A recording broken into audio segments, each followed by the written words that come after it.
14 ফেব্রুয়ারি দিছে সামনে কেন দিছে এটা দুশের মনে করে না যে তোরা যা কাম করবি 14 তারিখ এটা খতম বসকাইবি কথা কই না সারা বছর যা করব খতমটা কোন দিন বসকাইব 14 ফেব্রুয়ারি ভাদ্র মাস একটা আছে কুত্তায় প্রেম প্রীতি করে দেখেন ভাদ্র মাসে একটা কুত্তির লগে 8-10টা কুত্তা বয়ফ্রেন্ড কুত্তির সময় টাইম দেয় খুব কম কুত্তা বলতে সব সময় খালি পিছনে রাখে এই সময় কুত্তির খুব গ্রান বেশি এটার নাম হলো ভাদ্র মাস আর ফেব্রুয়ারির 14 তারিখ আইলে পরে ইগানো আবার আরেকটা বাবের জগৎ ই সব খতম বসকাইতে যায় ফারক খালি সিফা চাপা তালাশ করে কেরে রে খাটাসের দল সিফা চাপা তালাশ খরচ করে আমরা খতম বসকাইতাম না বাস্তব কইছি না অবস্থা এই খতম বসকাইবার লাগে 14 ফেব্রুয়ারি দিয়া দিছে এটা কোনো দুঃখের কিচ্ছু না তো কিন্তু আপনি গুনার থেকে বাঁচার লাগে খালি আরেকটা বিয়া করে দেখেন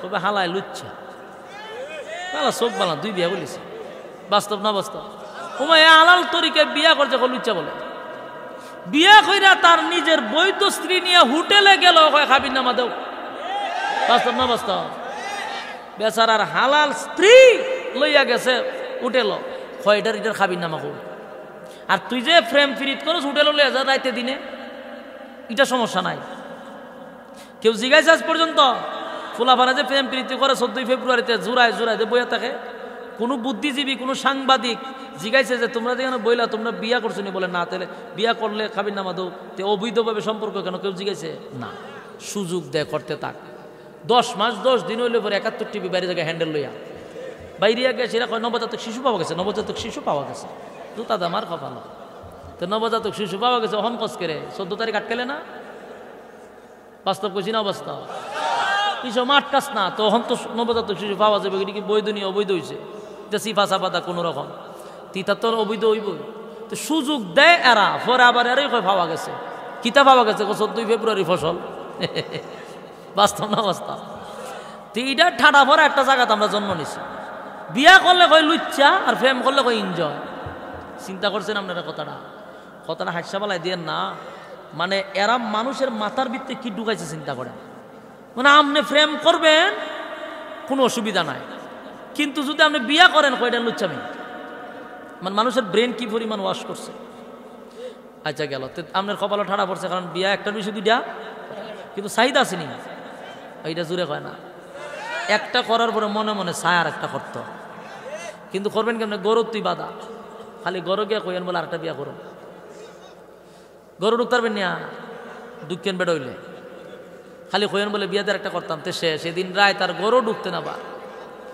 ভাত তো জোর তুই না বলে ভাত গিয়া তুই ফাললে লইয়া খা সোহাই লালা তামনে ঘর থেকে বাইরে দেখবেন খালা বুরকা লাগাইয়া জাগা কই যাও বলে জেলের ভাত খাওয়াইতা বাস্তব না বাস্তব তুইলে এটা বাধা গরুই চাহিদা মনে মনে হগলুরই আছে কিন্তু ঘরের পুলিশের লেগে কেউ ডরায় মাতে না কথা হয় না দি তুইলে আল্লাহ কয় তোর মনে যে চাহিদা আছে আমি বালা করে জানি কি দুনিয়াতে আফসোস রইব দুনিয়াতে আফসোস পড়া হবে না আল্লাহ বালা কইরা জানে যে মনে মনে মনে মনে আফসোস কিন্তু কোনোদিন আফসোস পড়া হবে না কারণ যেই পুলিশ ঘরে রাখছো এটা আরেকটা কথা তুই পারে না কতক্ষণ ঠিক আমি যে ওয়াজ করি ই ওয়াজ ইউটিউবে গেলে আমারও বিপদ আপনি কি আর ওয়াজ পান না ই ওয়াজ করন লাগে আমি ওয়াজ করি বিপদ আছে আর আপনারা একটা বিয়ার নাম হলে উপায় থাকবো না জান্নাতের ভিতরে রব্বে কারীম বলেন কোনো আফসোস নাই কোনো আফসোস নাই দুনিয়া আফসোসের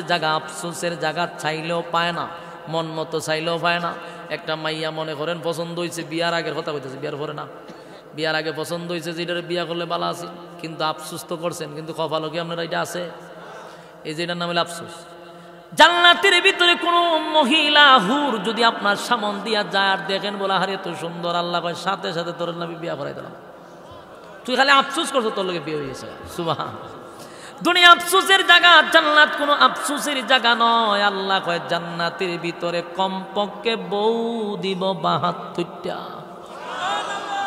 খুশি নিয়ে চিন্তা তৈরি গেছে জান্নাতের ভিতরে কোনো হারবাল নাই আল্লাহ কমপক্ষে বউ দিব কটা 72টা বউ দিব ফসরাপ নাই পায়খানা নাই আপনারা কিচ্ছু নাই আসেনি সুবহানাল্লাহ জান্নাতের ভিতরে কমপক্ষে বউ দিবে ৭২টা বউ, একটার দিকে তাকাইয়া ৪০ দিন চলে যাবে, খবর থাকতো না আপনি। পিছে আরেকটা বউ, পিছে আরেক বউ কোথা দিব, ও কিতা বলে, কিতা বলে সাইয়া দিদি রয়েছেন, পরে দিয়ে আর ৭১টা রয়েছে, বলে হ কথা তো ঠিক, সামনের ভাই আবার তো চাইছেন, এটার পাই গেছে ৪০ দিন, আবার পিছে কোথা দিও, আপনি দিয়ে চাইও রয়েছেন, আরও দিয়ে রয়েছে ৭০টা। কারণ এত সুন্দর করে হুর আল্লাহ বানাইছে আপনার জন্য, যদি ঈমান আর আমল লইয়া যাইতে পারে। কথা হয় না? কয় নাম্বার গেছে? ৭ নাম্বার। এবার আসেন ৮ নাম্বার। ৮ নাম্বার হইল চরিত্র। ৮ নাম্বার কি?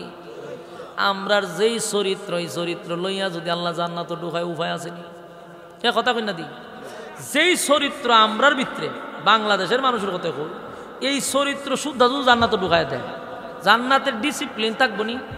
কথা দেখুন না, কোন জানা আরেকজনের হুরু গিলমান টাইন না দরজা লাগালিব, চরিত্র ভালো না তো।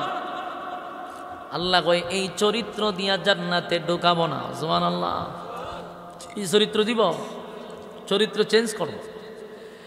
রব্বি কারীম বলেন জান্নাতের ভিতরে আমি প্রত্যেকটা জান্নাতীকে চরিত্র দিব, আজিম চরিত্র। কি চরিত্র? وَإِنَّكَ لَعَلَى خُلُقٍ عَظِيمٍ। আজিম চরিত্র হলো তোমার আমার নবীর চরিত্র। এক একটা নবীর এক একটা গুণ দিয়া আল্লাহ জান্নাতের ভিতরে ঢুকাবে, জান্নাতের ভিতরে ঢুকাবে। এবার আসুন, ১ নাম্বার হলো দুনিয়াতে কেউ মরতে চায় না, মরণ লাগবো। ২ নাম্বার বৃদ্ধ হতে চায় না, বৃদ্ধ হওয়া লাগবো। জান্নাতের ভিতরে মরণও নাই, বৃদ্ধও নাই। ৩ নাম্বার হলো মানুষ বডি চায়, আল্লাহ কয় আদম নবীর মতো জান্নাতে বডি দিব, দুনিয়াতে চাইলে পাবি না। ৪ নাম্বার হলো মানুষ কালো হইলে সুন্দর হতে চায়, আল্লাহ কয় ইউসুফ নবীর মতো সুন্দর বানায়া দিব, প্রত্যেকের চেহারা ইউসুফ নবীর মতো সুন্দর হবে। যুবক ভাই, কথাগুলি দিলের কান লাগায়া শুনেন। রব্বে কারীম বলেন প্রত্যেকটা মানুষের কাছ থেকে আমি হিসাব নিব গো। দুনিয়ার জমিনে পাঠাইছি ঈমান আর আমল লইয়া কবরে আল্লাহ বলেন তোরারে কি মনে করছ অনর্থক বানাইছি? অকারণে বানাইছি না, অকারণে বানাই নাই, নিষ্প্রয়োজনে বানাই নাই। আমি আল্লাহ কিন্তু হিসাব নিব। আল্লাহ বলেন কুল্লু নাফসিম বিমা কাসাবাত রাহিনা। প্রত্যেকটা মানুষ আমার সামনে দাঁড়াইয়া কৃতকর্মের জন্য জবাব দিতে হবে। বান্দারে হাসরের মাঠে আমি দাঁড় করাবো হিসাব নেওয়ার জন্য। হিসাব নেওয়ার জন্য মানুষ দাঁড়াবে। আমি কিছু সংখ্যক মানুষকে ইল্লা আসহাবাল ইয়ামিন, কিছু মানুষকে আমি বিনা হিসাবে জান্নাত দিব। হিসাবের জন্য দাঁড় করাইয়া হিসাব নিব না গো, বিনা হিসাবে ঘোষণা দিব বান্দা যা, ডান হাতে আমলনামা লইয়া জান্নাতে যা। কেউ তোদেরকে আটকাবে না। কেন রে? আমি বিনা হিসাবে জান্নাত দিলাম। কারণ বান্দা দুনিয়াতে ঈমান ভরপুর করে, ইবাদত আর ঈমান লইয়া রাসূলের তরিকা আল্লাহর হুকুম মাইনা জীবন যাপন কইরা বান্দা কবরে গেছে। আমার বান্দাকে আমি হিসাব নিব না, বিনা হিসাবেই জান্নাত দিব।